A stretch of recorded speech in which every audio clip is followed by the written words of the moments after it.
Големи пазари казнети со 82.000 евра. Пораст на лица заболени од грип.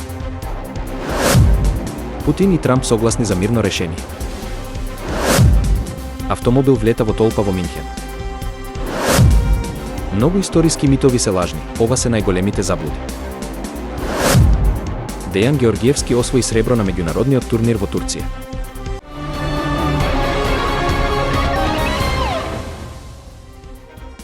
Агенцијата за храна и ветеринарство спроведе засилени контроли во големите маркети низ државата и откри сериозни неправилности, вклучувајќи лоши хигиенски услови и продажба на храна со поминат рок. Како резултат, изречени се казни во вкупен износ од 82.000 евра.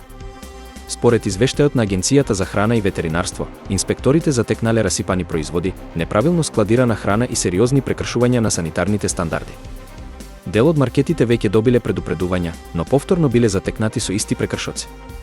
Надлежните истакнаа дека ќе продолжат со редовни и вонредни контроли, а казните за несоодветно чување и продажба на небезбедна храна ќе бидат уште построги. Целта е да се заштитат потрошувачите и да се подигне нивото на хигиена во маркетите. Граѓаните се повикуваат да пријавуваат неправилности до Агенцијата за храна и ветеринарство доколку забележат несоодветни услови во маркетите. Инспекцијата уверува дека сите пријави ќе бидат внимателно разгледани и соодветно санкционирани. Во последната недела, во земјата се регистрирани 2880 случаи на заразни болести, покажуваат податоците од Институтот за јавно здравје. Најчесто пријавени се инфекции на респираторниот и гастроинтестиналниот тракт, како и сезонски грип.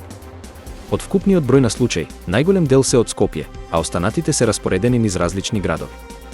Лекарите предупредуваат дека бројките може дополнително да растат, особено со актуелните временски промени. Епидемиолозите препорачуваат почитување на основните мерки за заштита, како редовно миење на раце, избегнување на контакт со заразени лица и носење маски во затворени простории со поголема концентрација на луѓе. Надлежните апелираат граѓаните со симптоми навреме да побараат лекарска помош за да се спречи натамошно ширење на инфекциите. Здравствените установи се подготвени да одговорат на зголемениот број пациенти. Портпаролот на Кремљ, Дмитрий Песков, изјави дека рускиот председател Владимир Путин и поранешниот американски председател Доналд Трамп делат заеднички став дека е возможно мирно решение за војната во Украина. Ова доаѓа во период на интензивирани дискусии за потенцијални мировни преговори. Песков нагласи дека Русија отсекогаш била отворена за дипломатско решение, но дека тоа треба да биде засновано на реалноста на теренот. Од друга страна, Трамп во неколку наврати изјави дека би можел брзо да стави крај на конфликтот. Иако не е јасно дали има конкретни чекори кон нови преговори, изјавите од Москва сугерираат дека постои одредена подготвеност за дијалог. Сепак, официјален Киев останува на ставот дека какви било преговори мора да се водат под услови прифатливи за Украина. Западните аналитичари проценуваат дека председателските избори во САД и евентуалното враќање на Трамп на власт би можеле да имаат значително влијание врз текот на војната и можните мировни договори. Најмалку 20 лица се повредени откако автомобил влета во толпа луѓе во Минхен, Германија. Според првичните информации, инцидентот се случил во централниот дел на градот, а меѓу повредените има и деца. Германската полиција брзо реагирала и го уапсила возачот, но засега не се соопштуваат детали за неговиот мотив. Локалните власти истражуваат дали станува збор за несреќен случај или намерен напад. Сведоци изјавиле дека автомобилот се движел со голема брзина пред да удри во пешаците.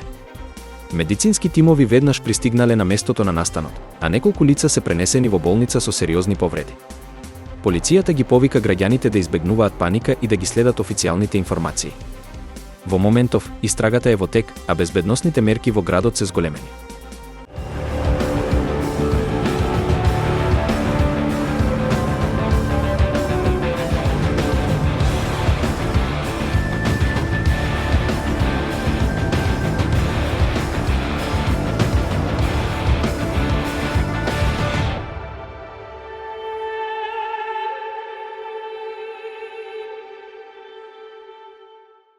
Вистина е дека некои историски факти всушност не се вистините.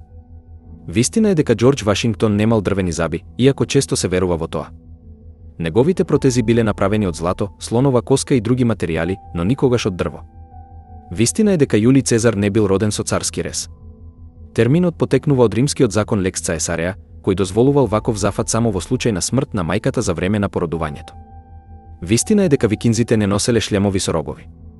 Овој мит потекнува од уметнички интерпретации од 19 век, но археолошките докази покажуваат дека нивните шлемови биле едноставни или воопшто не постоеле. Вистина е дека Клеопатра не била египтянка, туку потомок на македонската династија на Птоломеите, основана од генерал на Александар Македонски. Вистина е дека не сите гладиатори биле робови. Некои доброволно се пријавувале во арените во потрага по слава и богатство, а борбите ретко завршувале со смрт. Вистина е дека јаболкото не ја открило гравитацијата. Исак Њутон веќе размислувал за оваа теорија, а гледањето на паѓање на јаболко само ја потврдило неговата идеја. Вистина е дека Марко Поло не ги донел тестенините во Италија.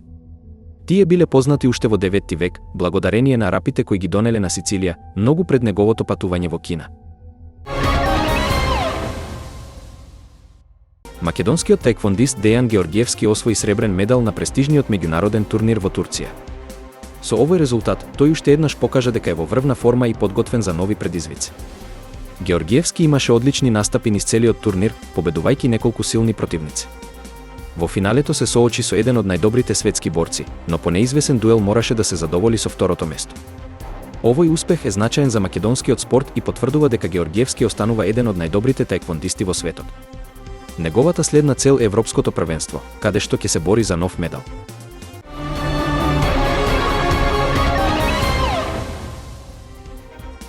Големи пазари казнети со 82.000 евра. Пораст на лица заболени од грип. Путин и Трамп согласни за мирно решение. Автомобил влета во толпа во Минхен. Многу историски митови се лажни, ова се најголемите заблуди. Дејан Георгиевски освои сребро на меѓународниот турнир во Турција.